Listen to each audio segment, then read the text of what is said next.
أعوذ بالله من الشيطان الرجيم. بسم الله الرحمن الرحيم. الحمد لله الذي أنزل على عبده الكتاب ولم يجعل له عوجا قيما لينذر بأسا شديدا من لدنه ويبشر المؤمنين الذين يعملون الصالحات أن لهم أجرا حسنا ماكثين فيه أبدا وينذر الذين قالوا اتخذ الله ولدا ما لهم به من علم ولا لآبائهم كبرت كلمة تخرج من أفواههم إن يقولون إلا كذبا فلعلك باخع نفسك على آثارهم إن لم يؤمنوا بهذا الحديث أسفا إنا جعلنا ما على الأرض زينة لها لنبلوهم أيهم أحسن عملا وإنا لجاعلون ما عليها صعيدا جرزا أم حسبت أن أصحاب الكهف والرقيم كانوا من آياتنا عجبا إذ أوى الفتية إلى الكهف فقالوا ربنا آتنا من لدنك رحمة وهيئ لنا من أمرنا رشدا فضربنا على آذانهم في الكهف سنين عددا ثم بعثناهم لنعلم أي الحزبين أحصى لما لبثوا أمدا نحن نقص عليك نبأهم بالحق إنهم فتية آمنوا بربهم وزدناهم هدى وربطنا على قلوبهم إذ قاموا فقالوا ربنا رب السماوات والأرض لن ندعو من دونه إلها لقد قلنا إذا شططا هؤلاء قومنا اتخذوا من دونه آلهة لولا يأتون عليهم بسلطان بين فمن أظلم ممن افترى على الله كذبا وإذ اعتزلتموهم وما يعبدون إلا الله فأووا إلى الكهف ينشر لكم ربكم من رحمته ويهيئ لكم من أمركم مرفقا وترى الشمس إذا طلعت تزاور عن كهفهم ذات اليمين وإذا غربت تقرضهم ذات الشمال وهم في فجوة منه ذلك من آيات الله من يهد الله فهو المهتد ومن يضلل فلن تجد له وليا مرشدا وتحسبهم أيقاظا وهم رقود ونقلبهم ذات اليمين وذات الشمال وكلبهم باسط ذراعيه بالوصيد لو اطلعت عليهم لوليت منهم فرارا ولملئت منهم رعبا وكذلك بعثناهم ليتساءلوا بينهم قال قائل منهم كم لبثتم قالوا لبثنا يوما أو بعض يوم قالوا ربكم أعلم بما لبثتم فابعثوا أحدكم بورقكم هذه إلى المدينة فلينظر أيها أزكى طعاما فليأتكم برزق منه وليتلطف ولا يشعرن بكم أحدا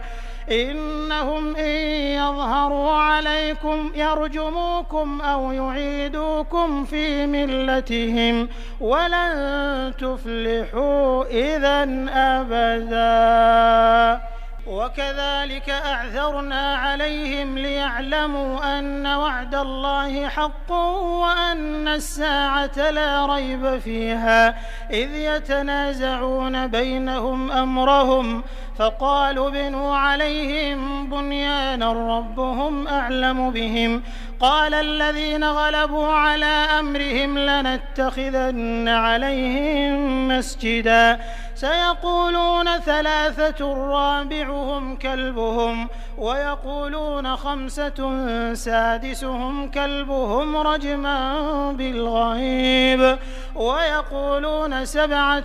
وثامنهم كلبهم قل ربي أعلم بعدتهم ما يعلمهم إلا قليل فلا تمار فيهم إلا مراء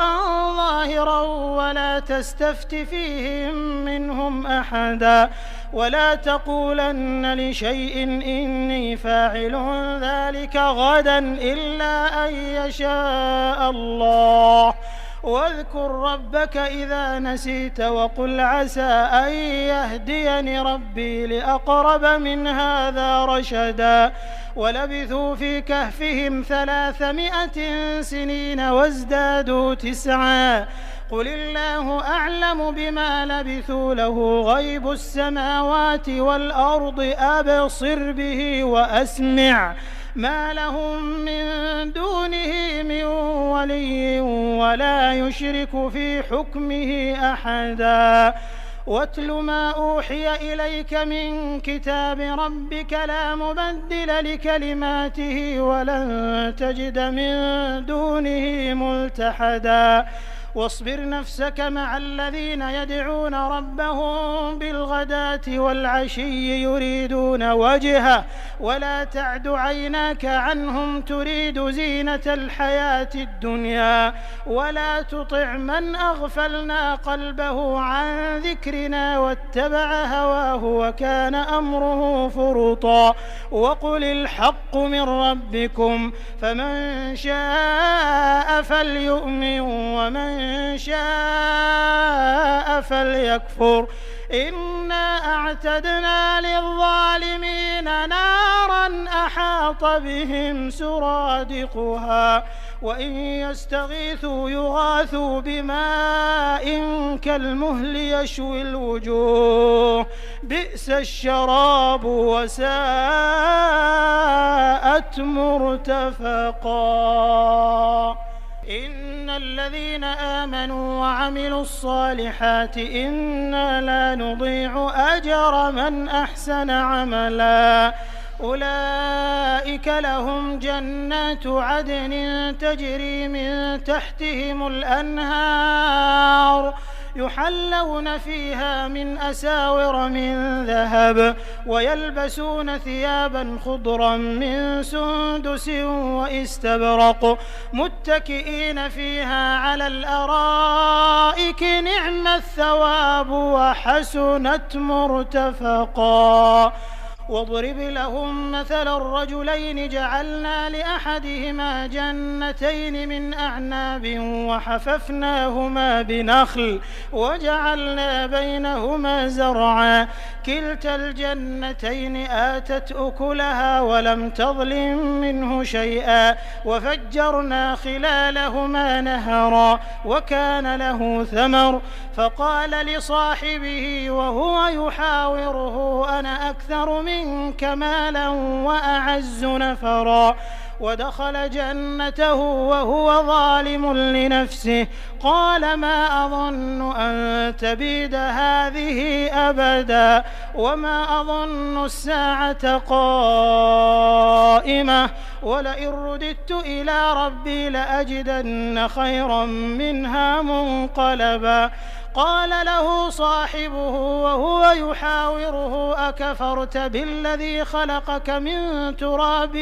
ثم من نطفة ثم سواك رجلا لكن هو الله ربي ولا أشرك بربي أحدا ولولا إذ دخلت جنتك قلت ما شاء الله لا قوة إلا بالله إن ترني أنا أقل منك مالا وولدا فعسى ربي أن يؤتيني خيرا من جنتك ويرسل عليها حسبانا من السماء فتصبح صعيدا زلقا أو يصبح ماؤها غورا فلن تستطيع له طلبا وأحيط بثمره فأصبح يقلب كفيه على ما أنفق فيها وهي خاوية على عروشها ويقول يا ليتني لم أشرك بربي أحدا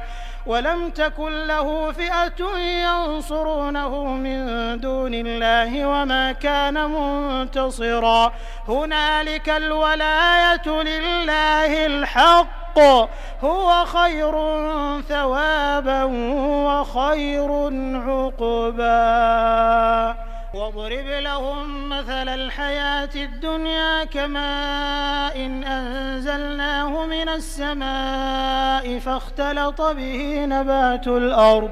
فأصبح هشيما تذروه الرياح وكان الله على كل شيء مقتدرا المال والبنون زينة الحياة الدنيا والباقيات الصالحات خير عند ربك ثوابا وخير أملا ويوم نسير الجبال وترى الأرض بارزة وحشرناهم فلم نغادر منهم أحدا وعرضوا على ربك صفا لقد جئتمونا كما خلقناكم أول مرة بل زعمتم أن لن نجعل لكم موعدا ووضع الكتاب فترى المجرمين مشفقين مما فيه ويقولون يا ويلتنا ما لهذا الكتاب لا يغادر صغيرة ولا كبيرة إلا أحصاها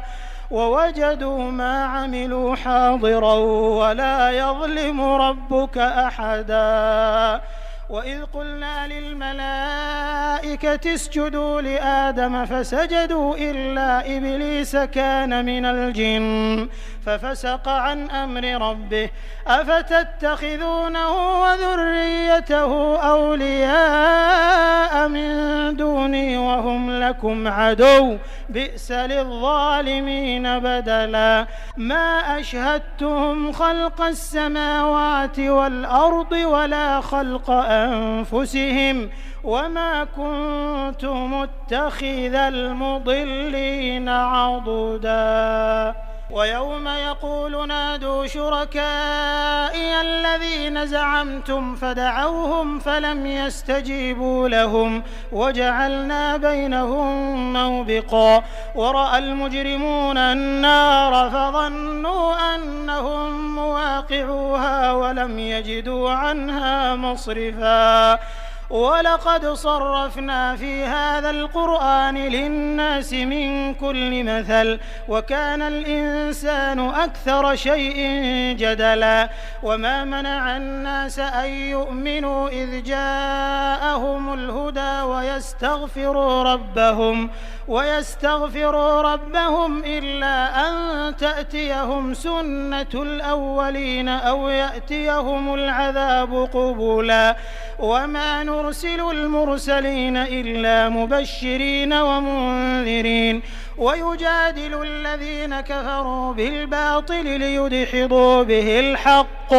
واتخذوا آياتي وما أنذروا هزوا ومن أظلم ممن ذكر بآيات ربه فأعرض عنها ونسي ما قدمت يداه إنا جعلنا على قلوبهم أكنة أن يفقهوه وفي آذانهم وقرا وإن تدعهم إلى الهدى فلن يهتدوا إذن أبدا وربك الغفور ذو الرحمة لو يؤاخذهم بما كسبوا لعجل لهم العذاب بل لهم موعد لن يجدوا من دونه موئلا وتلك القرى أهلكناهم لما ظلموا وجعلنا لمهلكهم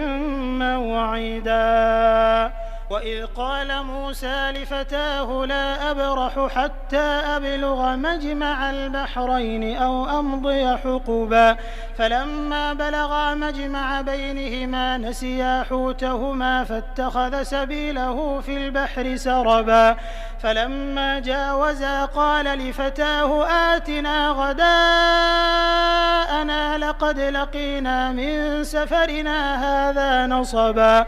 قال أرأيت إذ أوينا إلى الصخرة فإني نسيت الحوت وما أنسانيه إلا الشيطان أن أذكره واتخذ سبيله في البحر عجبا قال ذلك ما كنا نبغي فارتدا على آثارهما قصصا فوجدا عبدا من عبادنا آتيناه رحمة من عندنا وعلمناه من لدنا علما قال له موسى هل أتبعك على أن تعلمني مما علمت رشدا قال إنك لن تستطيع معي صبرا وكيف تصبر على ما لم تحط به خبرا قال ستجدني إن شاء الله صابرا ولا أعصي لك أمرا قال فإن اتبعتني فلا تسألني عن شيء حتى أحدث لك منه ذكرا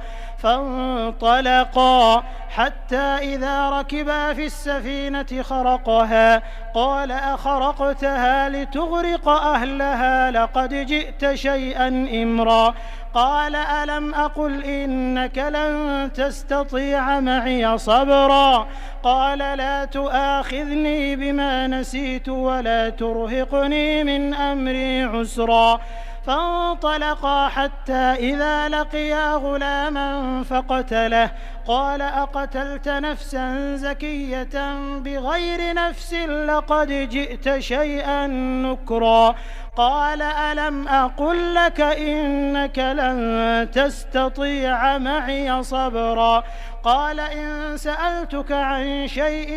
بعدها فلا تصاحبني قد بلغت من لدني عذرا فانطلقا حتى إذا أتيا أهل قرية استطعما أهلها فأبوا أن يضيفوهما فوجدا فيها جدارا يريد أن ينقض فأقامه قال لو شئت لاتخذت عليه أجرا قال هذا فراق بيني وبينك سأنبئك بتأويل ما لم تستطع عليه صبرا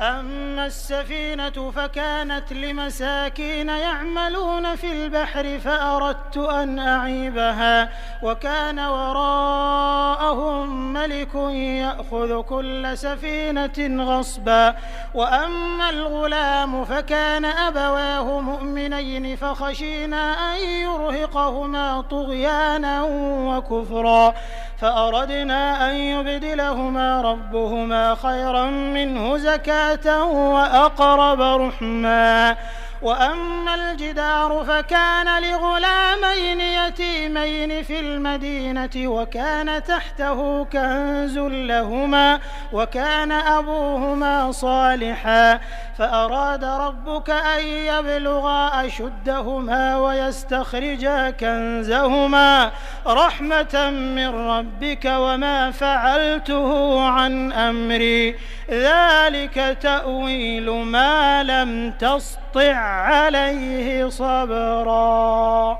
ويسألونك عن ذي القرنين قل سأتلو عليكم منه ذكرا إنا مكنا له في الأرض وآتيناه من كل شيء سببا فأتبع سببا حتى إذا بلغ مغرب الشمس وجدها تغرب في عين حمئة ووجد عندها قوما قلنا يا ذا القرنين إما أن تعذب وإما أن تتخذ فيهم حسنا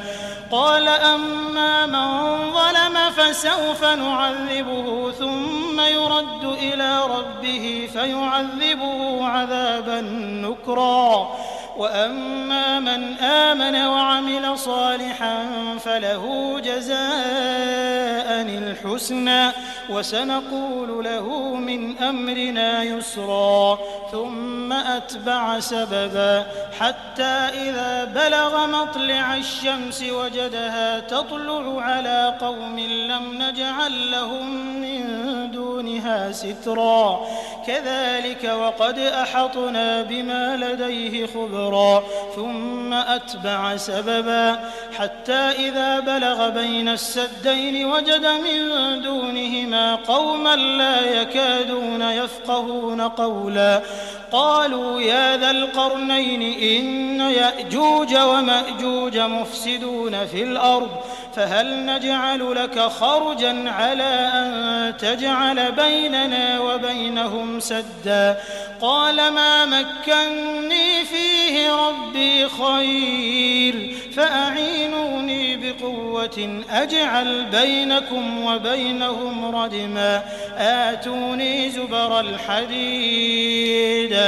حتى إذا ساوى بين الصدفين قال انفخوا حتى إذا جعله نارا قال آتوني أفرغ عليه قطرا فما استطاعوا أن يظهروه وما استطاعوا له نقبا قال هذا رحمة من ربي فإذا جاء وعد ربي جعله دكاء وكان وعد ربي حقا